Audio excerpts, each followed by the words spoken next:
It's just stunning. So come right up here to this mic. Right up here to this mic. How about we do it this way? Ready? Did you lose that debate? Come on, guys. He's walking here. Mr. Trump, we're live on ABC News here, sir. Mr. Trump. I think it's time to talk. Here we go. We thought it was our best debate ever. It was my best debate ever, I think. And it was very interesting. It showed how weak they are, how pathetic they are, and what they're doing to destroy our country and the border with foreign trade, with everything. And I think it was the best debate I've ever personally that I've had. We're getting polls that show 92 to 6, 88 to 11. We're having a lot of great polls that just came out. They're polls, I guess, phone polls and lots of other polls, but you see the polls. A very important debate. Now, she wants to do another one because she got beaten tonight, but I don't know if we're going to do another one. So did you lose that when you started talking about eating dogs? The polls are indicating that we got 90%, 60%, 72%, 71%, and 89%. So the polls are very good, but beyond the polls, I felt very good. I had a good time doing it. I hate to speak about our country so negatively, but that's what happened. They've ruined our country. They've destroyed our country. So I hope you're all having a good time, but it was a very interesting evening. Yes. Mr. President, if you're so confident you won tonight, why are you here? Why not let the performance speak for itself? Well, I think it did, but people said, would I come here? And I made an obligation to a couple of people that I'm going to do their show. But it was I thought it was a great night. Mr. President, go ahead. What are your reaction to Taylor Swift's endorsement of Kamala Harris? I have no idea. Mr. President, Mr. President, when Republicans are complaining about moderators, does that mean that it wasn't a good night? Were you not prepared? No, I thought the moderators were very unfair, but it basically was 3-on-1. But I thought they were very unfair, the moderators. Everybody did. But despite that, they're saying that the debate was a big deal. Were you prepared for that, sir? Were you prepared for that kind of debate? Yeah, I assume the moderators would be bad because that right there is the worst of all the news networks, in my opinion, and it always has been. Yeah. Why will you commit to a second debate with Kamala Harris? Well, she wants a second debate because she lost tonight very badly. So they immediately called for a second debate because they lost. So we'll, think about that. But she immediately called for a second. Look, we're looking at polls. We're looking at polls. The worst poll that we've had was 71 that I see, 71% to like 24 or 25. Where's the poll? Well, we'll look at it, but they want a second debate because they lost. I mean, every poll shows they lost, and they lost. Now, with all of that, it was obviously 3-on-1, but I think we did great. Thank you. Who are you with? I love this guy, whoever he is. He said you did great. Yeah, Lebanon.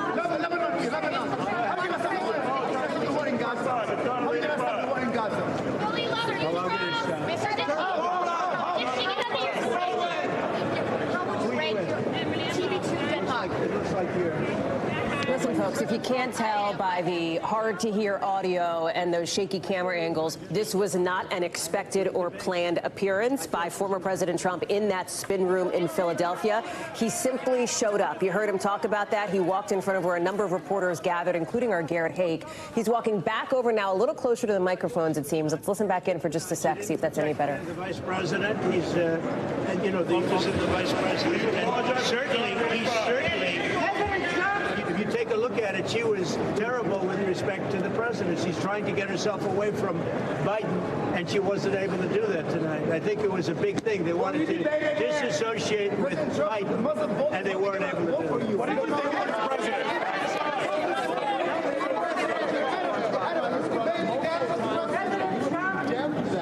multiple times. What am I doing? Project 2025. Yeah, I have nothing to do with Project 2025. What do you think of the moderators? I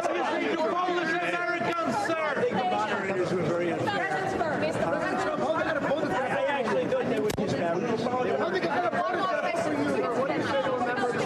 can tie out on him, we try talking to him, reporting on it. Want to be super transparent with you here. Tough to get our camera closer into this gaggle, into this scrum. Obviously, he travels with Secret Service, the former president. There's a bubble, a bit of a bubble, at least around him. He's walking around talking to people. Tommy Amos, while we're watching this, and I want to keep this up in case we get it better. There's Andrea Mitchell. Let's listen in for a sec. But I don't even view it as a performance. Our country is in decline. We're a nation in decline. And I thought that we got that out. She was unable to defend it. She was certainly bad on foreign policy. She was very bad on the border. And the polls are showing that I have one poll is 92% to 6. And all of the polls are 60, 70, and 80 in our direction. So I thought it was a great debate from my standpoint. To Mr. President, what about black voters? What about black voters, Mr. President? What do you think black voters? I love black voters. I love them, and they love me too. Black men, Mr. President, what are the numbers for black men? Oh yeah, it's true. You take a look at it. No, that's true. It's nonsense. The local authorities. Okay, well, you could check it out. Check with the authorities.